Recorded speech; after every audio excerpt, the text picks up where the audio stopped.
Resident Evil has been in a bit of a rut for the last few years, with no game actually living up to the expectations that 4 set, and Capcom essentially wetting themselves in front of everyone every single time they release a Resident Evil game. It's safe to say that a majority of the games in the series have been a bit, well, similar to finding a skid mark in your pants.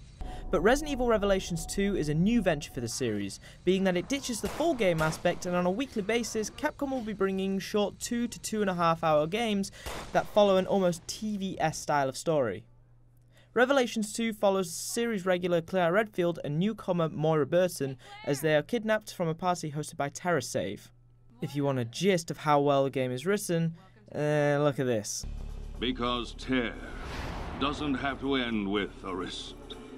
They find themselves trapped on Penal Colony with your usual spooky prison island and all the lingering mysteries that follow it.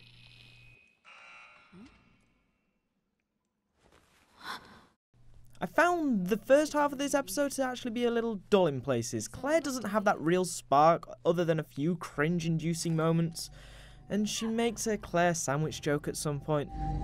Oh my god, are you okay? Yeah, I was almost a Claire sandwich. Does Barry tell everyone that story?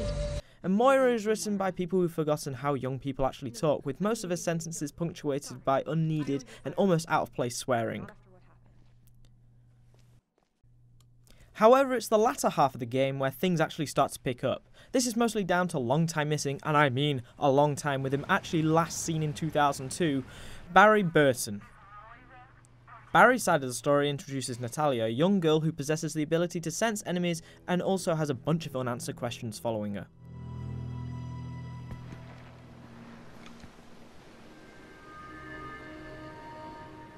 Initially, Barry and Natalia have this rather shallow relationship that will obviously build as time goes on, and it's not refreshing to have a male protagonist, but it is nice to see a relationship that isn't built on wanting to get rid of the child. Barry will praise and act fatherly around Natalia, with it never actually being shoveled into your face. It's just Barry, and for a Resident Evil game, that's pretty fantastic in some respects. However, this definitely feels like the first episode of any series that has ever existed. Maybe even like a middling pilot. It's all set up for what's to come, and it's kind of a detriment to the episode itself, as nothing actually happens other than a few snippets of forced character development for Moira, mostly to do with Barry and her own poor relationship. You did your homework?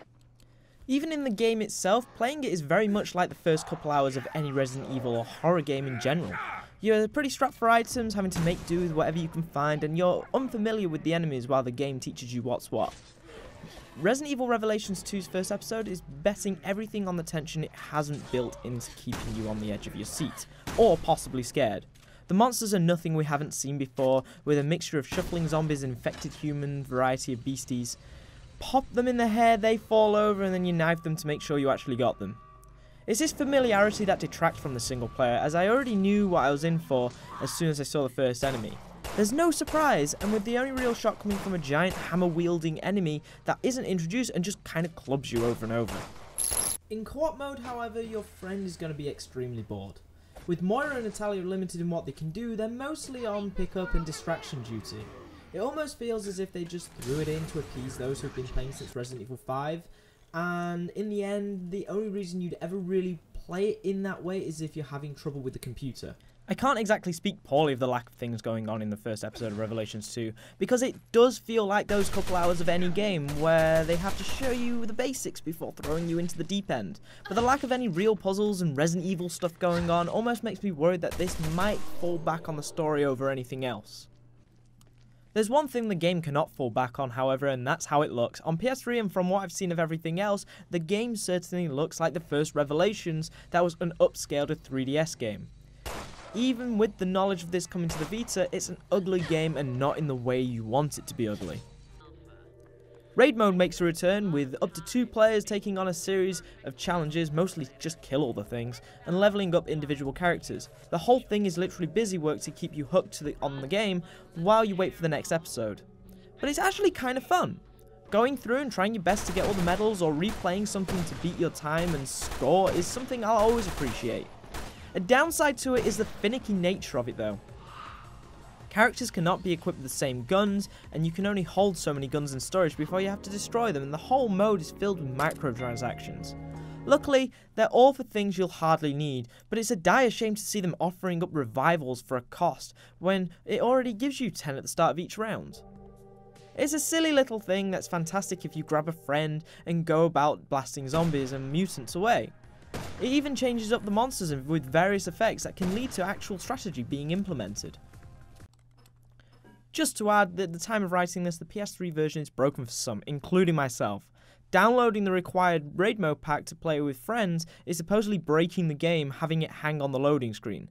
To get around it, I had to log out of PSN and force the game to not log me back in. Once on the main menu, I could get online and do the usual business, but the in-game store was still broken. There's also people saying that raid mode is freezing the game or just not connecting online on other consoles. Resident Evil Revelations 2 is an intriguing step into what could be the right direction for Capcom's flailing series. It might not have blown me away, but the fact I watched the next time with anticipation has got me quite excited to see how things turn out over the next few weeks.